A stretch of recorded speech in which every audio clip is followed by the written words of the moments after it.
Le langage en psychocriminologie est très important. La psychocriminologie s'intéresse à la psychologie du crime, au profilage psychocriminologique et aux facteurs psychologiques qui favorisent ou qui peuvent empêcher la perpétuation d'un crime. Ici, on va s'intéresser plus précisément au langage aujourd'hui, et grâce à l'entraînement que l'on peut faire des modèles de langage sur notamment la manière de s'exprimer des personnes condamnées pour crime, il est possible d'avoir un certain nombre de tendances et de profils psycholinguistiques sur le crime. Et c'est ce que nous allons voir très rapidement à travers un certain nombre d'outils. Il est possible aujourd'hui de voir d'abord, de faire une analyse de profil criminel à partir des déclarations de ce que la personne dit ou ce qu'elle écrit à travers, comme on peut le voir, les confessions. On peut obtenir des informations psychologiques sur les individus. Mais on peut également prédire la récidive à partir d'un entraînement sur le discours d'un certain nombre de personnes qui ont récidivé. On peut également évaluer la menace à travers le discours qui est prononcé. On peut détecter le mensonge en comparant à une base ou en apprenant sur des modèles de personnes qui mentent. Et enfin, on peut également identifier l'auteur d'un écrit ou d'une déclaration à partir d'un entraînement sur un ensemble de données. Prenons par exemple l'analyse du profil criminel. L'analyse du profil criminel, ici, nous avons utilisé par exemple la déclaration qui a été publiée et répétée et faite par l'auteur de l'attaque criminelle terroriste à la gare de Lyon le 3 février 2024. Eh bien, lorsqu'on soumet ce genre de déclaration à un modèle de langage qui a été entraîné sur un certain nombre de déclarations terroristes ou de revendications, le système est capable d'analyser la polarité, la subjectivité, l'émotivité. Il est capable également de donner un profilage linguistique en indiquant le pourcentage des biais cognitifs. Il est capable d'indiquer le pourcentage de conception erronée, de perception, de qualification. Il est possible également d'extraire la focalisation énonciative, c'est-à-dire sur quoi la personne est focalisée sémantiquement. Ici, on le voit, la personne est focalisée sur les Français et le pouvoir français qu'il considère comme un ennemi. La France, on le voit ici. Et à partir de là, il est possible d'avoir un résumé du profil avec un potentiel de risque ici qui est très élevé. Ce profil montre un potentiel d'hostilité et d'appel à la violence.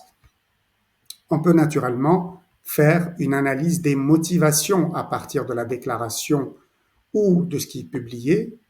À partir de la transcription de déclaration, il est possible d'identifier les motivations et les déclencheurs potentiels derrière les actions criminelles. Ça donne des résultats de ce type-là. Par exemple, ici, plus de 55% des motivations relèvent de la vengeance et, en l'occurrence, il est possible d'avoir un rapport très précis dans le verbatim sur ce qui relève de cette problématique et de voir la distribution des motivations dans le verbatim. Ici, clairement, la distribution montre clairement que la motivation de la vengeance est la plus importante. Ce type d'analyse du profil criminel est fait à travers les déclarations, mais il est possible également d'avoir une analyse prédictive, une probabilité, une tendance, une prédiction de la récidive à partir exactement de ce que va dire la même personne. Ici, on peut soumettre la même déclaration et en la comparant au discours d'un certain nombre de personnes qui ont récidivé, le modèle est capable de prédire l'évolution et le degré de rechute, de récidive de cette personne. Ici, il y a quasiment 100% de possibilité que la violence et la récidive réapparaissent à l'issue de cela. À 51%, le haut risque est supérieur à 50%. Et par conséquent, ce type de prédiction permet de risque prédit, risque élevé de récidive. Cela donne une indication sur la récidive à partir de l'apprentissage qu'on va faire sur des cas du même type. Il est possible d'évaluer la menace, comme on vient de le faire, mais de façon sur des déclarations spécifiques, détection des menaces en ligne en l'occurrence.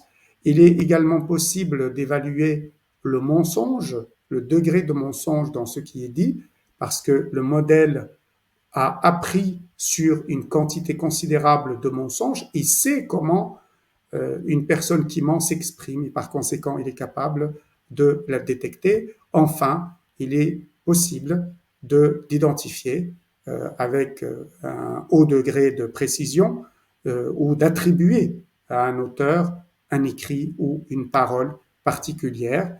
Les échantillons de texte vont être analysés en comparaison avec ce qui a été dit avant et le texte anonyme peut être analysé et on va donner une attribution plus ou moins avec un pourcentage plus ou moins important concernant l'attribution de cet auteur.